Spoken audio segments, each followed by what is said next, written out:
पढ़ा के तो ब्लॉग अंदाज ये है मेरे गाने जा रहा पहले खास तो आज 147 of 3 star blogging challenge series और आज है अपन का हिंदी का एग्जाम। तो तैयारी वारी अपनों की हो चुकी है और स्कूल की ड्रेस में भी तैयार हो गए। भाई अभी इधर है तैयार हो चुके हैं। पापा तो चाय छान रहे पापा की भी ड्यूटी का हो रहा और दीदी की तो छुट्टियाँ चल रही है। एग्जाम कंप्लीट कर लेती ना कॉलेज के। अगले महीने फिर टाइम है एग्जाम है। पतली लग रही है दीदी आप। हाँ तो मैं जूते वूते पहन लेता हूँ। जूते नीचे रखे हैं भैया के घर में। लास्ट टाइम स्टडी ये तो दोस्तों अभी मैं स्कूल से आ चुका हूँ और बस मैं क्या ही बताऊँ मैं एग्जाम कैसा गया है। हमने नहीं मतलब कि रात को हमने फुल मौज मारी थी। मतलब कि उठे तो पूरी रात है, ये तो बात नहीं है कि उठे पूरी रात है, पर पढ़ाई पूरी रात नहीं करी ये बता सकता हूँ। पढ़ाई थोड़ी थोड़ी करी थी और ज़्यादा हम फ्यूचर की बातें कर रहे थे अपनी और थोड़ा ज़्यादा ही टेंशन सा ओवर थिंकिंग जो होती है ना वो सब हो रही थी। पर वो तो होती रहती है लाइफ में, तो वैसे हो रही थी। उसके बाद लास्ट टाइम पे रियलाइज़ हुआ था कि थोड़ा बहुत पढ़ लेता हूँ। मैं तो कह रहा था कि चलो छोड़ो यार नहीं पढ़ रहा क्योंकि अब इतना टाइम नहीं पढ़ा था अब क्या पढ़ूंगा।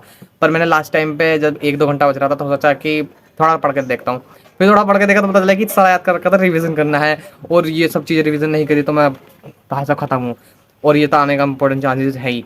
तो मैंने क्या करा लास्ट टाइम पे 2 घंटे में इतना फास्ट तगड़ा से पढ़ा ना, पर जब भी आधा अधूरा रह गया था और व्याख्या वगैरह भी मैंने थोड़ी थोड़ी पढ़ी थी। पर नसीब देखो मेरी एग्जाम में वही सब आया और मेरे हमेशा मैथ एग्जाम जो है हिंदी का रह जाता था, छूट जाता था। मैं हमेशा लेट लतीफ़ लिखता हूँ बहुत ज़्यादा, हमेशा छूट जाता था। पर इस बार मेरा पूरा का पूरा एग्जाम मैंने कर लिया। मतलब कि सबसे पहले मैंने ऐसे से शुरू करा और ऐसे 3 पेज का जीवन परिचय 3 1.5 पेज के ऐसा हर चीज़ 1-1 1.5 पेज के कर के जब भी मेरा पेपर पूरा हो गया बस लास्ट के 2 क्वेश्चन रह गए व्याख्या के अंदर के 3 क्वेश्चन और एंड हाफ इतना क्वेश्चन रह गया। पर कोई ना बड़ी खुशी हो रही मुझे।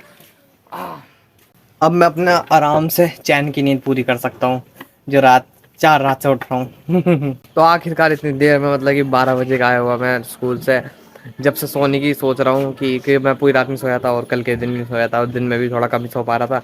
तो अभी सोच रहा था कि पेपर देकर आके सीधे घर सो जाऊँगा, पर मुझे एडिटिंग करनी थी तो एडिटिंग करने बैठा हूँ। इतनी अच्छा कंट्रोल कर करके मैंने एडिटिंग कंप्लीट करी है। 3 घंटे हो गए, 3 घंटे में जाके एडिटिंग पूरी हो गई। अब मैं एडिटिंग करने के बाद अब सोने जा रहा हूँ सुकून में। तो अभी जो मैं सो गया था रेस्ट के लिए तो उसके बाद मैंने वीडियो एक्सपोर्ट डाली थी, बस अपलोड पर डालना रह गई थी और 6:30 बज गया और बैठा हूँ। वीडियो अपलोड करा तो हो नहीं रही क्योंकि नेट ही नहीं है मेरे में इतना इनफ। तो अब मैं जा रहा हूँ लाइब्रेरी तो वीडियो अपलोड करने के लिए। लास्ट ऑप्शन यही है और मुझे 7 बजे तक अपलोड करनी होती है। तो ऑलमोस्ट 7 बजने 10 मिनट ना, तो 10 साढ़े मतलब 11:30 साढ़े मतलब 7:30 बजे तक तो हो जाएगी। कोई ना जहाँ पे जाता हूँ। तो ये मंदिर से होकर आ गए और अब घर जा रहे हैं, प्रसाद भी ले लिया। तो अभी रात हो गई और 12 बज रहे हैं, मतलब कि 12:15 हो रहे हैं। और अभी मैंने अपने बाकी मैंने जो भी व्लॉग शूट करा था वैसे शूट ही क्या करा है मैंने, तो उसकी एडिटिंग कर ली और अब मैं सोने जा रहा हूँ। आज मैं सोच रहा हूँ कि आज रात को ना उठ के पढूँ, मतलब कि कुछ भी ना करूँ रात उठ के, क्योंकि उठ रहा हूँ तो रात को थोड़ा टाइम टेबल बिगड़ जाएगा और आंखें वाँखें दिक्कत कर गई तो क्या होगा, सूझ बूझ जाऊँगा क्योंकि कभी कभार ज़्यादा उठने से। तो सोच रहा हूँ आज सो जाता हूँ क्योंकि कल एग्ज़ाम है, मतलब परसों एग्ज़ाम है और कल के दिन तो उठना ही है।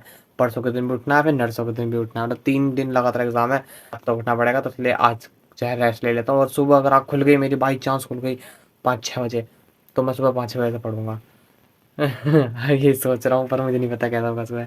पर जो मैं अपने इस ब्लॉग को ही पेंड करता हूँ, छोटा सा ही ब्लॉग है, रोज़ ब्लॉग लंबा नहीं बना सकता भाई साहब, अपनी भी मर्यादाएं हैं तो बस दोस्तों लेट्स मेक इट नंबर 1। और हाँ आज भैया को पढ़ना है, भैया कल पेपर है, मेरा नहीं है। 29 and I find myself wondering what did happen to the last 10. I ran away with my life, fast forward, never turn back again. It's kind of funny that the more we pass time, the more we need to set them rewind. And 19 was the year I had to leave you, but now I'm seeing all the signs.